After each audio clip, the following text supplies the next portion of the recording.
Long before Bram Stoker wrote Dracula, long before Hollywood invented the vampire, Slavic peasants were already living in terror of something far older and far stranger. They called it the Upir. It didn't wear a cape. It didn't live in a castle. It was your dead neighbor, your dead relative, someone you had buried yourself, rising from the grave to drain the life from your village, one victim at a time. And the rules for stopping it were nothing like anything you've seen in the movies. Stay with us. Welcome to the World of Mythology channel. Today we're exploring one of the most ancient and terrifying figures in Slavic folklore, the Upir. This is the creature that gave birth to the vampire myth as the entire world now knows it. But the original Slavic Upir was something far more complex, far more rooted in real human fears, and in many ways, far more frightening than any Hollywood version that came after. The word Upir appears in written historical sources as early as the 11th century in a Russian Orthodox manuscript that listed pagan beliefs still persisting among newly Christianized Slavic people. The church condemned the veneration of Upiri and Berejini, the undead and the water spirits, as sinful pagan practice. This tells us something important. The belief in Upiri was so widespread and so deeply embedded in Slavic culture that the church felt it necessary to explicitly forbid it. This wasn't a fringe belief. This was something that virtually everyone in medieval Slavic society believed in. Not just anyone could become an Upir after death. Slavic folk belief was very specific about which people were at risk of rising from the grave. The most dangerous candidates were people who had died what Slavic culture called an unclean death, a death that fell outside the natural order of things, one that the community felt had not been properly completed. This included people who had drowned, been murdered, committed suicide, or died in an accident.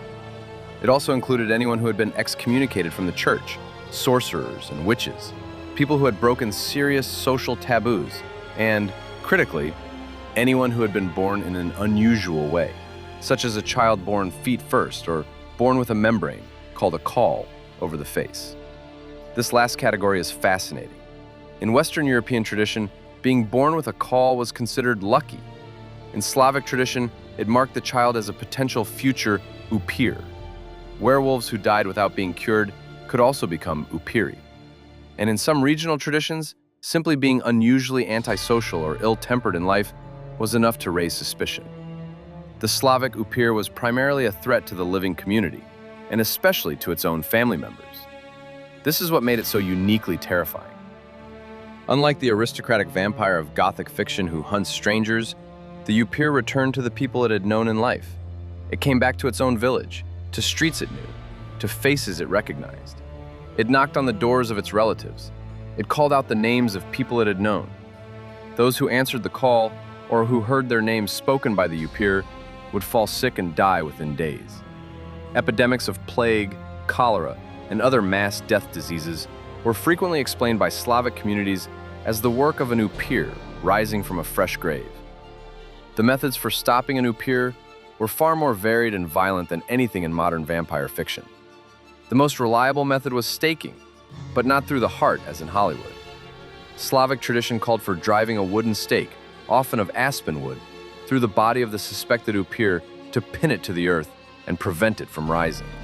Aspen was specifically chosen because of its association with Judas Iscariot and with sacred protective properties in Slavic Christian folk belief.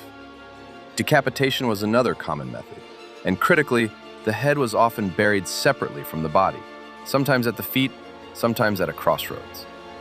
Crossroads held immense spiritual significance in Slavic tradition, as places where the boundary between the living world and the world of the dead was dangerously thin.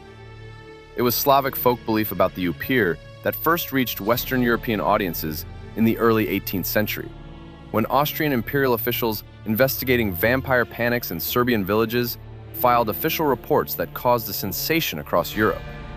Scholar Dom Augustin Calmet wrote a famous treatise on vampires in 1746, drawing heavily on these Slavic sources. This material eventually reached Bram Stoker, who set his novel in Transylvania, on the border of Slavic cultural worlds, and created Count Dracula. But Dracula is a polished, romanticized, aristocratic version of something much older and rawer. The Slavic Upir was a community nightmare, rooted not in exotic otherness, but in the most intimate terror imaginable. That the people you loved, the people you buried, might come back, not to be reunited with you, but to destroy you. If you found this video interesting, please subscribe to our channel and click the notification bell. See you in the next